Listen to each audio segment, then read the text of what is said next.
Hello, everybody, and welcome to episode 22 of the Low Carb Universe Show. Woohoo! Woohoo!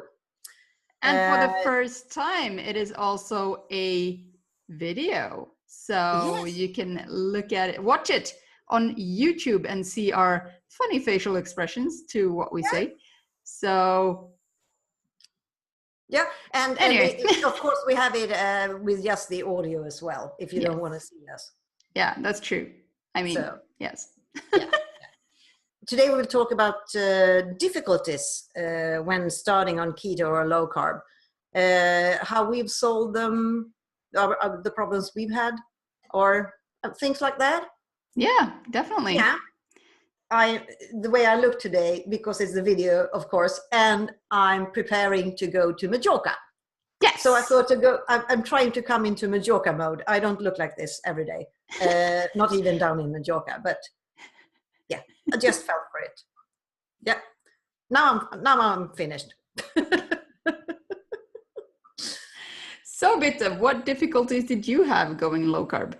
I just let go of all the former knowledge I had when started personally, and I had no problems adapting to this way of eating. And I love the butter and the cream and the meat and the veggies and everything.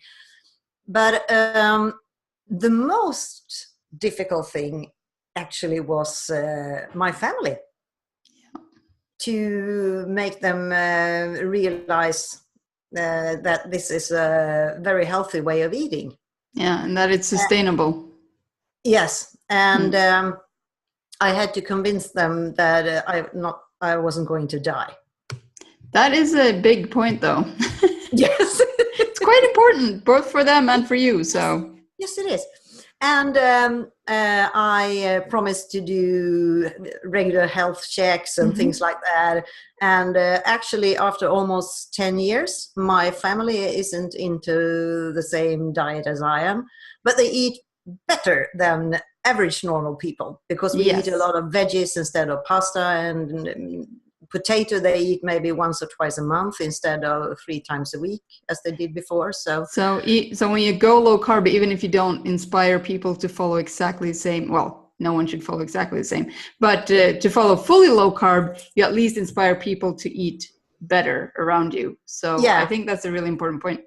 And I think that being a role model, not nagging people and arguing, or just showing them that you get healthy and beautiful and happy and that kind of thing. So make them eat more like you by being a good role model. Yeah, leading by example. Yeah, and I think that's important. Yeah. How was your start?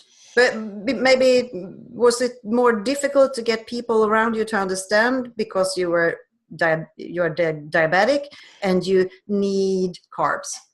That has definitely been a challenge. But in the beginning, I was my biggest challenge for sure, because I didn't think I would see the results that I did, and because I did it so gradually. So as you may know, I started off with a very liberal paleo approach, from sort of high carbing to liberal paleo. And then from there, I've gone like step by step until now, really like keto.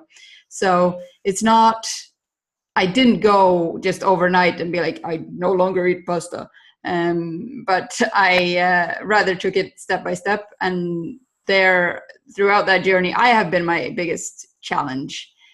Yes, people around me have been too, of course, and especially when I tell a dietitian that I eat how much butter I eat or that I eat bacon, they have a smaller heart attack, not caused by said butter or bacon, but because I don't do what they tell me to do. And so I can't say that I had any, because I did it so gradually. I didn't have any of the classic starter problems like keto flu or keto rash, or all of these things that one may or may not experience when you go low carb overnight.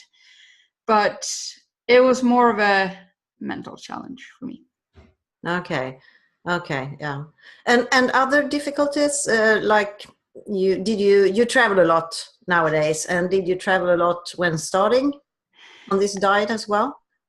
I've always traveled a fair bit, so I didn't travel at all as much as I do right now, of course, but of course I did, and it is a bit of trial and error to find things on the road, and when you're not in your home environment, that works for you. But it is also an exciting challenge because you know how much you can do for your health if you keep it up and don't just fall for temptation and be like, I'm on holiday. I'm not going to keep to my diet, because it's not a diet. It is a lifestyle. And a lifestyle you also keep up on holidays. Yes. But the other, of course, big problem I had is because I didn't have help from anyone. I didn't have a coach. I didn't have a nutritionist. I didn't know anyone who was really doing low carb when I started. That has all come afterwards, and I love my keto low carb family, and they are amazing, this whole community. But in the beginning, I didn't have any of them. And so I, of course, didn't realize how much my insulin needs would go down. So I got myself into some very, how shall we say, sticky situations in terms of, taking too much insulin for what I needed.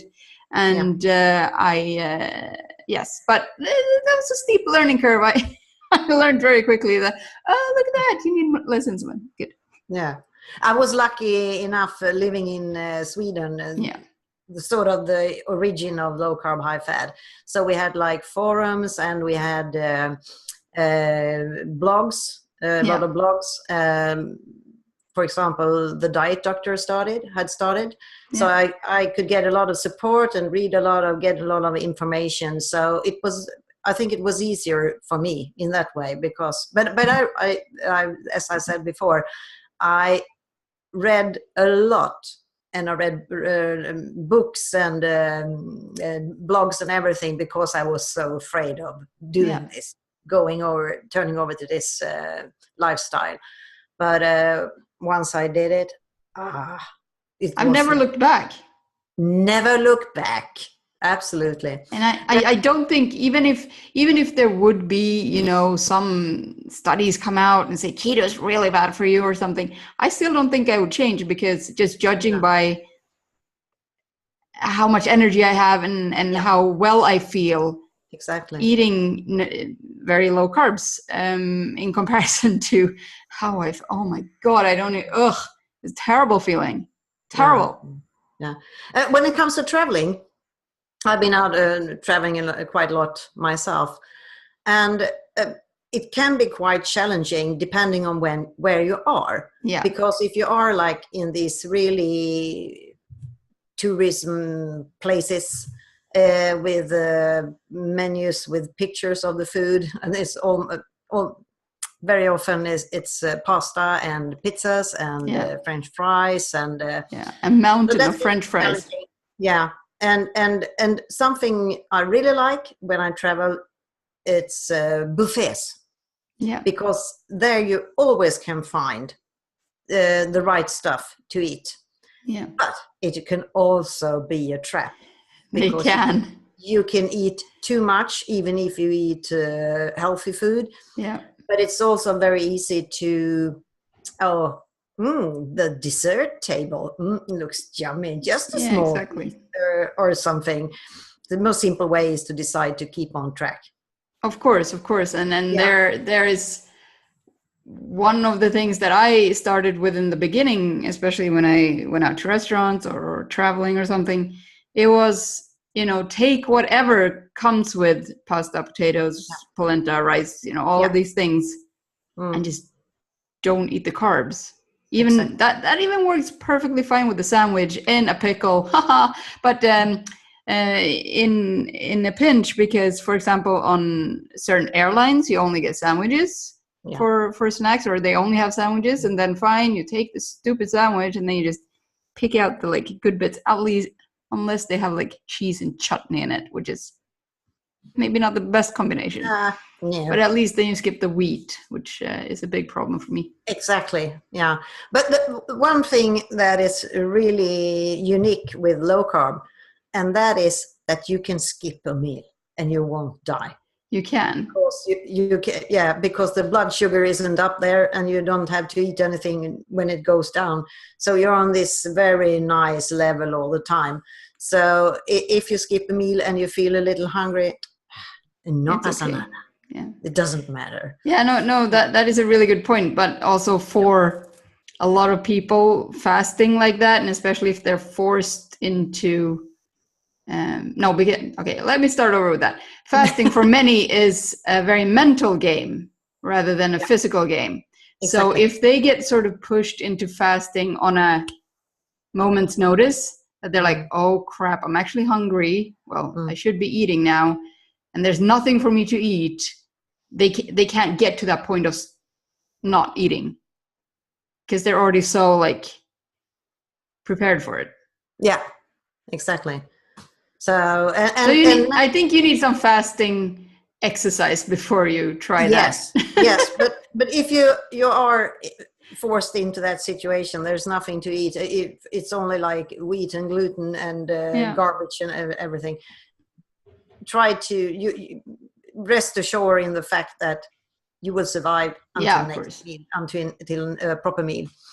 When you're out traveling, it's very easy. When you're at a hotel, make sure, if you're not sure where you're going to have lunch, have a proper breakfast with bacon and eggs and vegetables. You will manage up until afternoon on a breakfast like that. Absolutely. So, and that's one of my tricks actually when we stay at hotels and the breakfast is included. Then I actually go and have the included breakfast that I've already paid for. Yeah. And then actually rather skip lunch and then have dinner again.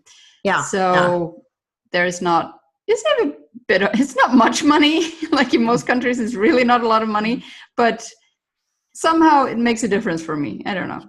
One thing you can actually have bring in your handbag. It's I did it the first years I was out traveling. A small bottle filled with coconut oil. That's a good idea. Yeah, because if you really start to get hungry and you can't find a nice place to eat proper food, you can always go into a coffee shop, order some coffee or tea, and you have put a little coconut oil in that, and you will notice that your tummy will be fine. You'll be fine. Yes.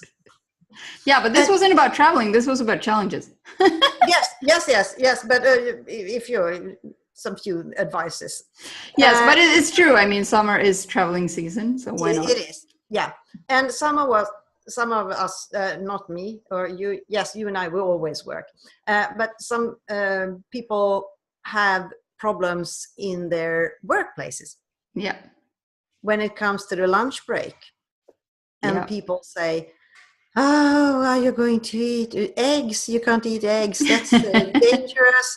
Or when are you going to stop eating this? Yes, and this is whatever kind of diet you do to lose weight. If you start to lose weight, and they notice it, and they say, "Oh, you're looking so slim now. Now you need to stop doing that." And you think that, okay, I got like 7-8 kilos left to go to be normal, and they are just jealous.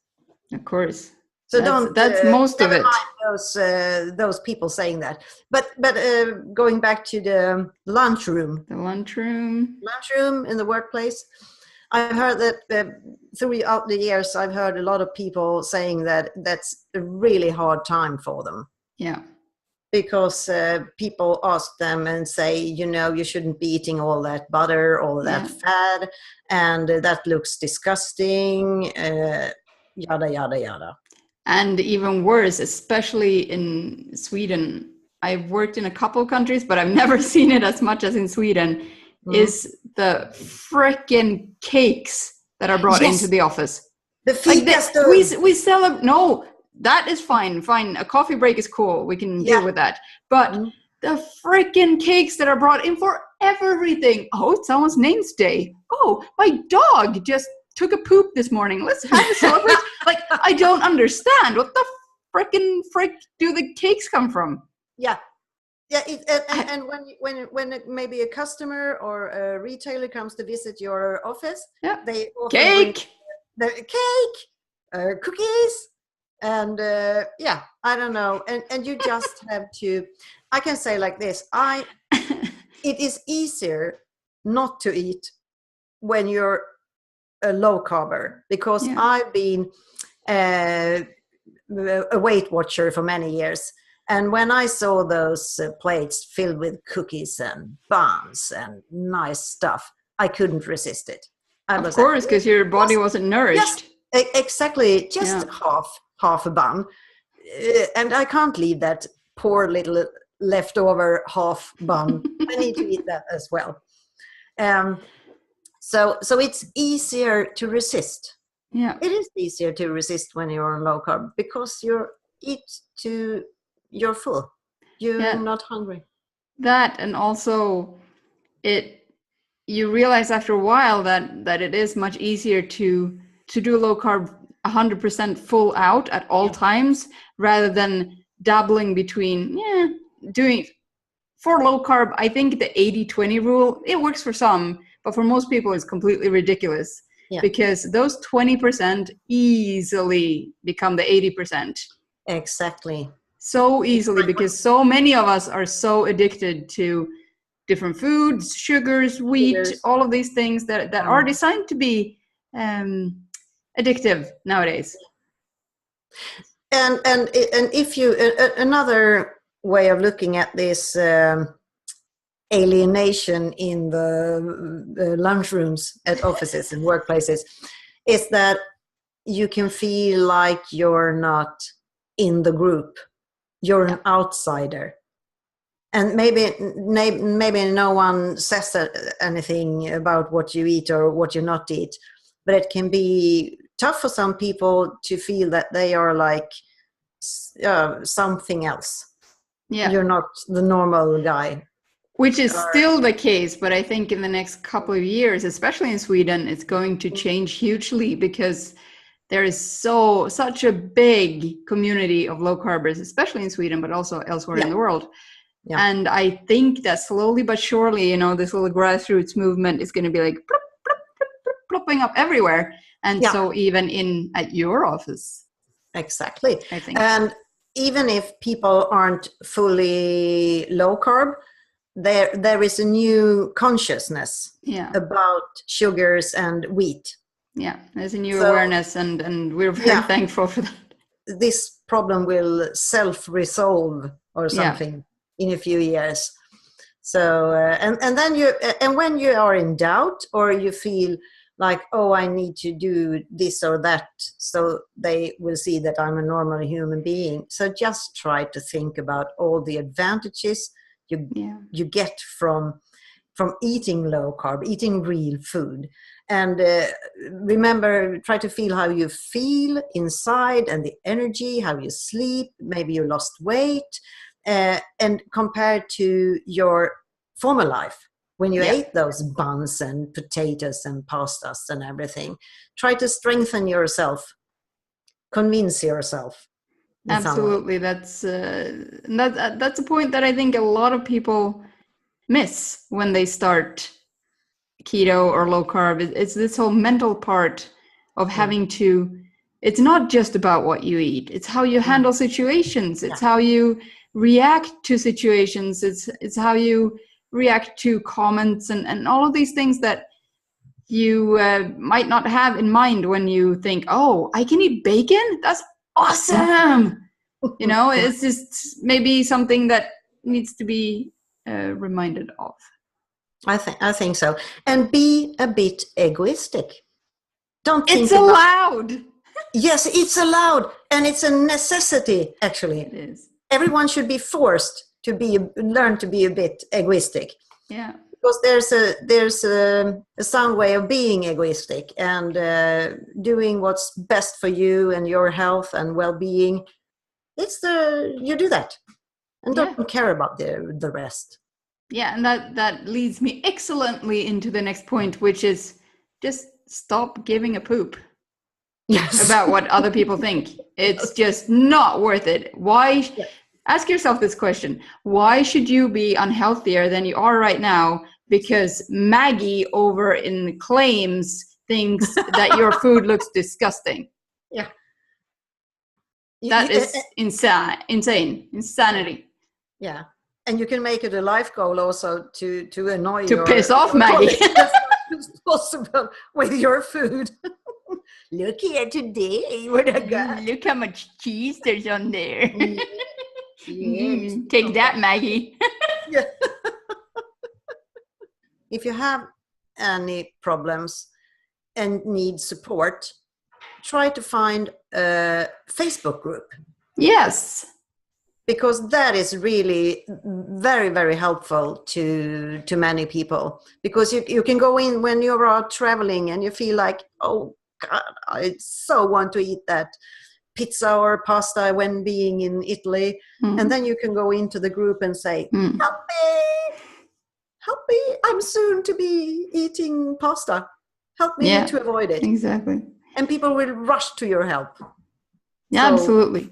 Yeah. They're great. They're fantastic. Yeah. And you also get different, because there's so many people in there, you also get different viewpoints all the time, which is also really nice. Or you can, of course, try to find a low carb coach.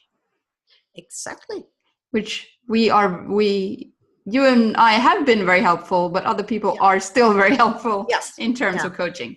So that can really, really help you, and also to help you through the mental parts, as we mentioned, but also, well, actually, this is an interesting question. What would be your tip for if someone asks you, God, I just started, they didn't call you God, but anyway, God, I just started keto, and my whole body is like full of keto rash.